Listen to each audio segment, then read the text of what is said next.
خدا را متکبر بن کے زندگی مت گزاریں. اللہ رب العزت کو عاجزی بے انتہا پسند ہے.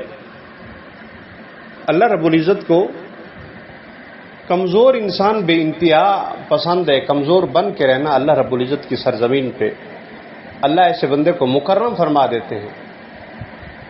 زمین پہ متکبر بن کے مت چلے. کس لمحے اللہ رب العزت آپ کو یہ انسان کو ذلیل و رسوا کر دیں. مفتی شفیع رحمہ اللہ علیہ نے علامہ دمیری رحمہ اللہ علیہ کے حیات الحیوان کے حوالے سے دوسری صدی ہجری کے قریب الختم کا ایک عبرت آموز واقعہ لکھا ہے کہ مدینۃ الاسلام بغداد کے ایک مشہور بزرگ حضرت ابو عبداللہ اندلسی جو عابد زاہد اور عارف باللہ ہونے کے ساتھ ساتھ حدیث و تفسیر میں ایک جلیل القدر امام تھے. ان کو 30,000 حدیثیں یاد تھیں. قرآن کریم کو تمام روایات قرات کے ساتھ پڑھتے تھے. اکثر اہل عراق آپ کے مرید اور شاگرد تھے. ایک مرتبہ سفر کا ارادہ کیا تو علامزہ اور مریدین میں سے بہت سے لوگ ساتھ ہو گئے جن میں حضرت جنید بغدادی اور حضرت شبلی رحمہ اللہ بھی ساتھ ہیں. حضرت شبلی رحمہ اللہ علیہ کا بیان ہے کہ دوران سفر ہمارا گزر غیر مسلموں کی ایک بستی پر ہوا. نماز کا وقت تھا اس لیے پانی کی تلاش میں بستی کا چکر لگایا. وہاں کے مندروں اور گرجا گھروں میں ایک بڑے مجمع کو باطل پرستی میں مبتلا دیکھ کر ہم ان کی گمراہی پر حیرت کرتے ہوئے آگے بڑھے اور بستی کے کنارے ایک کنویں پر پہنچے جس پر چند نوجوان لڑکیاں موجود تھیں. اتفاق سے ان میں ایک نہایت خوبصورت لڑکی سردار کی بیٹی پر شیخ کی نظر پڑی تو حالت ہی بدل گئی.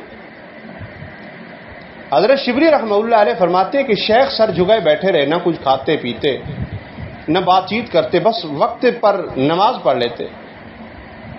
ہمیں جب کوئی تدبیر نظر نہ آئی تو میں نے پیش قدمی کرتے ہوئے عرض کیا کہ شیخ آپ کے مریدین آپ کے مسلسل خاموش رہنے سے سخت حیران و پریشان ہے, کچھ تو فرمائیے. اس پر کہنے لگے عزیز ہو میں کب تک اپنی حالت تم سے پوشیدہ رکھوں. بات یہ ہے کہ جس لڑکی کو میں نے دیکھا ہے اس کی محبت مجھ پہ غالب آ گئی ہے. اب میرے لیے یہ ممکن نہیں کہ کسی طرح اس بستی کو چھوڑوں. مجھ سے ولایت کا لباس اتار لیا گیا, ہدایت سلب کر لی گئی, قضاء و قدر نافذ ہو گئی, معاملہ میرے بس کا رہا ہی نہیں ہے. حضرت شبلی رحمہ اللہ علیہ فرماتے ہیں کہ شیخ کی اس حالت سے ہم حیرت و حسرت سے روتے ہوئے وطن کی طرف لوٹے. پھر 1 سال اسی حالت میں گزر گیا. اس کے بعد ہم مریدوں نے ارادہ کیا کہ جا کر دوبارہ شیخ کی خبر تو لیں. کہتے ہیں چنانچہ ہم دوبارہ بستی میں پہنچے تو پتہ چلا کہ شیخ نے سردار کی لڑکی سے رشتہ مانگا تو اس نے اس شرط پہ منظور کیا کہ وہ 1 سال تک جنگل میں خنزیر چرائیں گے, سور چرائیں گے, جس کو انہوں نے بخوشی قبول کیا. لہذا اس وقت وہ جنگل میں خنزیر چرا رہے ہیں. ہم نے جنگل جا کے دیکھا تو شیخ کی عجیب حالت تھی. سر پہ نصارہ کی ٹوپی, کمر پہ زنار ہے اور اس عصا پہ ٹیک لگائے ہوئے خنزیر چرا رہے ہیں جس پر واعظ اور خطبہ کے وقت سہارا لیتے. تو کہتے ہیں اس منظر نے ہمارے زخموں پر نمک پاشی کا کام کر دیا. میں نے قریب جا کے کہا شیخ اس علم فضل کے ہوتے ہوئے آج یہ حالت.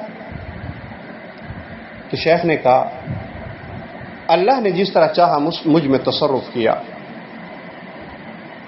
لوگوں اس اللہ کے قہر سے ڈرو اور اپنے علم و فضل پہ غرور نہ کرو, اپنے غیر کو دیکھ کر عبرت حاصل کرو.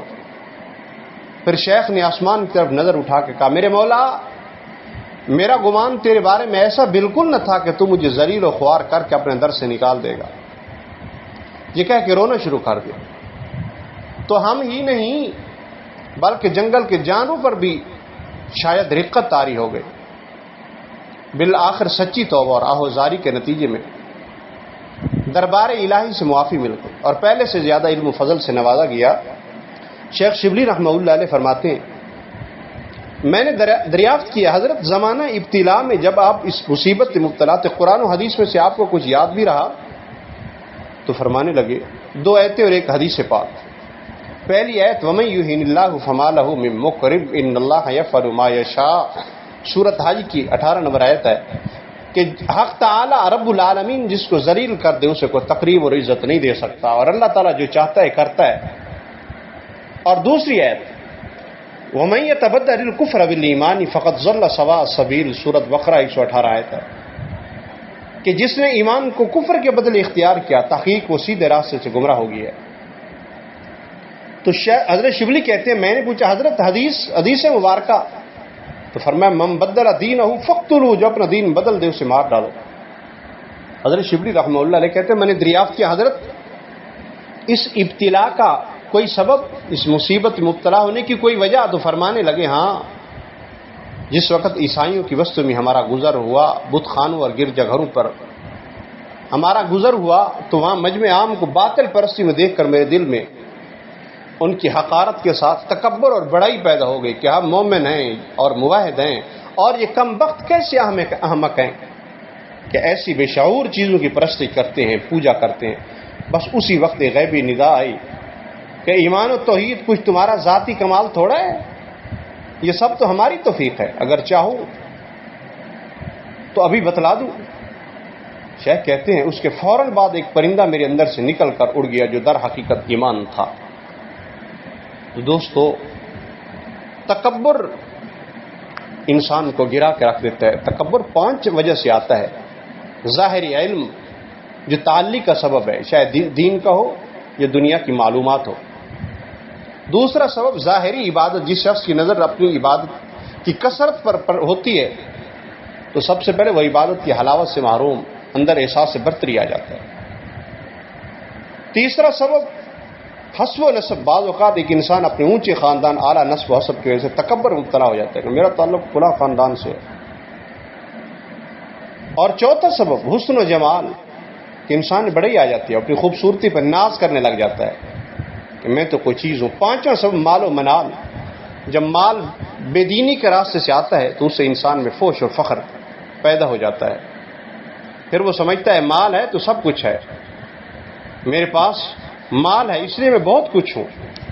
اسے یہ خیال نہیں رہتا کہ مال بھی بھلا کوئی چیز ہے، یہ تو ضائع ہو جانے والی چیز ہے۔